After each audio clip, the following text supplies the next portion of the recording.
سلامونه او نیکې هیلې مند یم چې جوړ او روغ به یاست. نن دویمه تولیدي کارخونه تاسو ته معرفي کوم او د دې کارخانې د معرفي مخکې زه تاسو ته دومره وایم چې دا کارخونه به د 2 لکه د 1 لک څخه تر 2 لکه افغانانو ته د کار زمینه برابره کړي او ډیر مطمئنه یم او دا کار هم کوي. حتی عقلي سنجونه هم که څوک وکړي تاسو به هم وکړئ او تاسو به هم دا وګورئ انشاءالله چې دا 1 لک څخه تر 2 لکه افغانانو ته د کار زمینه برابروي. زه درس ته او تر اضافي خبرې تېرېږو. د نن ورځې کارخانه چې ده تولیدي کارخانه چې ده د کوتیو تولید کارخانه ده. دغه تولیدي کارخانه که هر افغان جوړه کړه د دې تولیدي کارخانې سره به حدوداً 1 لک تر 2 لکه افغانانو ته د کار زمینه برابره سي. زموږ سره پلان دا دی چې موږ کولی سو هر کس چې دا تولیدي کارخانه جوړه کړه بیا موږ په ټول افغانستان کې واړه نور کارخانې جوړوو چې د دغه بوتلان بیا په هغه کارخانیو کې واړه کارخانیو کې استعمال کړو. د مثال په ډول باندې که موږ د میوو تولید ولرو، کمپوتونه د میوې ولرو، د سیب کمپوت ولرو، د الوبالو کمپوت ولرو، مثلا د وردګو پکتیا کې موږ سیبان ډېر لرو، هلته کولی سو چې په همدې ډول باندې هم مربا یې جوړ کړو، په دې کوتي کې واچو، هم یې کمپوت جوړ کړو. بیا په کابل، پنجشیر، پروان په دې ولایتو کې بیا الوبالو لرو، موږ کولی سو کمپوت د الوبالو جوړ کړو. په دا ډول باندې چې راسي هلمند او کندهار کې دې ته زردالو شفتالو ډېر دي، په همدې ډول باندې تاسو کولی سئ په هر ولایت کې چې میوې دي موږ سره د 50 میوو پلان دی او همداسې د 100 خوړو پلان دی. د مثال په ډول باندې که تاسو دلته ووینئ چې نخود دی، لوبیا ده، ماش دی، همدا ډول بیخي ډېر دی. موږ کولی سو د چرګ غوښه، د غوایي غوښه، د پسه غوښه، د سویاک غوښه، د فیلاک غوښه، د شترمرغ غوښه، دا ټوله په همدې ډول کوتیانو کې جوړ کړو او بازار ته یې وړاندې کړو او د دې سره به انشاءالله چې خریدار ډېر ژر پیدا کېږي. زه تاسو ته یو کیسه کوم. دا کوم کس چې دا پلان یې جوړ کړی و ما سره د مخکې د هند کې دی، هغه ما سره خبرې وکړې ول په 2014 کال کې زه ولاړم افغانستان ته ولاړم ول هلته موږ د هند د دولت د خوا ولاړو چې هلته موږ د افغانستان د خلکو سره کومک وکړو تر څو یو ابتدایي کارخانې شروع سي چې هلته د کار زمینه برابر سي او د جنګو څخه دوی خلاص سي. ول چې کله ولاړم د اقتصاد او د تجارت وزارت ته ول هلته د رئیسان سره ما خبره وکړه که تاسو دغه کارخانه جوړه کړئ چې دا کوتیانې جوړې کړي د دې کوتیانو سره تاسو کولی سئ 1 لک 2 لکه افغانانو ته د کار زمینه پیدا کړئ. ول رئیسانو پر ما باندې وخندله. ول ډېر ناامیده سوم چې دا سره کوم بې سواده رئیسان پر دې چوکیانو ناست وه چې حتی هغه منطق او دلیل یې هم موږ سره نه سوی چې ووایي. نو ول نن خوشحاله یم چې دا پلان تاسو سره شریکوم او د تاسو افغانانو ته رسوئ. نو که دغه تولیدي کارخانه موږ جوړ کړو د دې سره وایم ډېر افغانانو ته د کار زمینه برابرېږي. اوس زه په دې باندې خبرې کوو چې دا د کوم ځای د کارخانه راوړلی سو او څومره مصرف به لري. بله ورځ کې مې تاسو ته وویلو چې د چین څخه چې کومې کارخانې هر څه وسایل چې تاسو اخلئ 2 ویب سایټ دي، یو الibaba ډاټ کام دی، یو میډ ان چاینا ډاټ کام دی. دا همدا ویب سایټونه دي. د دې ویب سایټونو څخه تاسو استفاده وکړئ ځکه چې د دې سره وریفای کارخونې دي او دا غلا او فریب په دې کې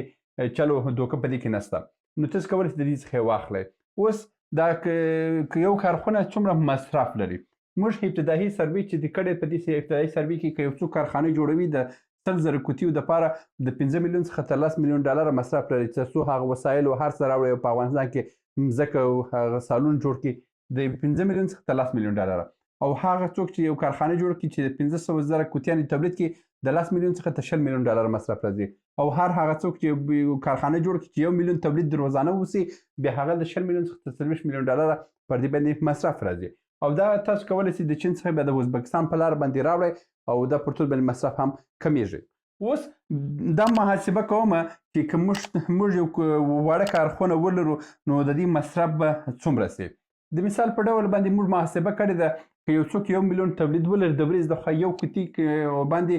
په 0.4 افغانۍ باندې ولیږي، یعنې تر 1.5 افغانۍ باندې هم کمتره. که اوس دا کس په 1 افغانۍ باندې خرڅ کړي او هغه کوم کس چې رانیسي تر څو چې خپل کارخونې ته وړي او همداسې هغه سټیکر په لګي پرس کړي پر یو کوتي باندې موږ بیخي 4 افغانۍ مصرف نیولی دی. 4 افغانۍ او که تاسو بیا همداسې لوبیا واخلئ د لوبیا حدوداً که تاسو په ټن واخلئ د 50 افغانۍ څخه همدا اوس چې ما قیمتونه واخیستل د کابل څخه د 50 افغانۍ څخه تر 80 افغانۍ باندې په 1 کیلو باندې لویږي که تاسو همدا د بزګران څخه واخلئ یعنې 500 افغانۍ ته 80 افغانۍ. اوس 1 کیلو که موږ پخه کړو د په کوم پلان چې موږ لرو پخه پلان کې ویل شوي دي د 1 کیلو څخه 6 ایکس تفاوت راځي یعنی یو په 6 برابره کېږي که 1 کیلو لوبیا 1 کیلو لوبیا موږ واخلو هغه پخه کړو ورته اوبه واچو همداسې دارو واچو دارو دیګ د شم سره برابر کړو دا کېږي 6 کیلو یعنی 6 کیلو د 1 کیلو څخه موږ ته جوړولی سو او بیا که دا په 500 ګرامه کوتیو کې تقسیم کړو دا سوه 12 کوتیانې. اوس موږ دلته محاسبه کړې 4 افغانۍ د کوتي مصرف دی 80 افغانۍ د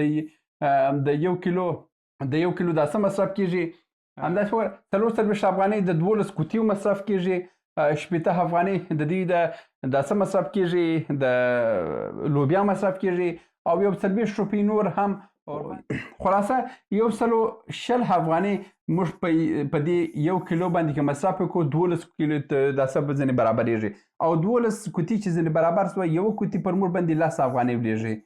10 افغانۍ د 9 افغانۍ څخه تر 10 افغانۍ پر موږ باندې ولیږي او 9 افغانۍ په 10 افغانۍ که موږ دا په بازار کې په 12 افغانۍ کارخانه والا یې خرڅ کړي او بیا دوکاندار یې په پرچون ډول باندې په 15 افغانۍ خرڅ کړي دا خلک ټول رانیسي ځکه چې دا اوس د پاکستان او د ایران یو کوتي لوبیا چې د 10 افغانۍ څخه تر 50 افغانۍ په بازار کې خرڅېږي دا وګوره دا په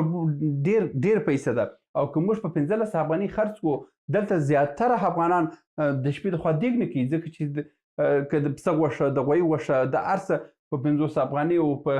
10 افغانۍ او په 10 افغانۍ او په 15 افغانۍ ماته راسي نو بیا زه ولې دیګ وکړم خو همدا په اماده خواړه ده توده یې که ویې خوره نو دا په دې سره ډېر افغانان د کار زمینه برابرېږي او هر افغان که دا څه کړي دا تولیدي کارخانه جوړه کړي نو د دې کې به د افغانانو ټول ولس دعاګانې ورسره وسي او د ټول ولس خیر به ورسره وسي. نو په آخر کې زه تاسو ته بیا هم وایم چې د دې ابتدایي معلومات به زه په ټلګرام کې د کلیوال پښتو ټلګرام او واتساپ کې تاسو پرېږدم دواړو لینکونه تاسو ته دغه ویډیو لاندې په کلیوال پښتو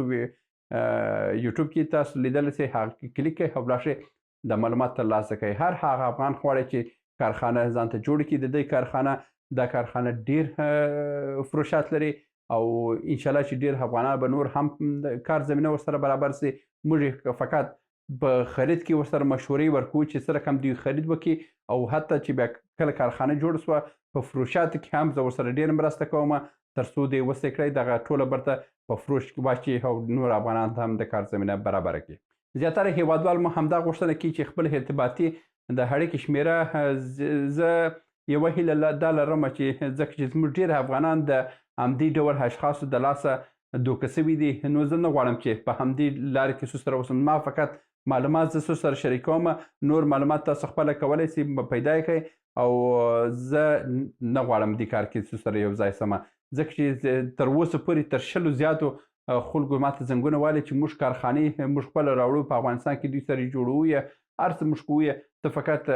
مشتریان پیدا کړه نو بیا په دې کې چل او دوکه به وسي. زه خپل فکر کوم که وګور که د خیر لاره وه بیا به هغه کې څو سره شریک کړم خو تر اوسه پورې داسې د خیر لاره ما پیدا کړې نه ده او د اوس دپاره زه زما یادونه دا ده چې هر څوک کولی سي د کارخانه د چین څخه بس اتومات ترې راوړي او جوړه دي کړي چې کله جوړ سوه نور په بازار موندنې په هر برخه کې زه سره همکاره یم مګر که اوس که زه سره څه هم کار وکړم دا به ناحقه زموږ د نومبدي سي او ناحقه د افغانانو کې دا بې اعتباري به لا زیاته سي. ښه دا و د نن ورځې د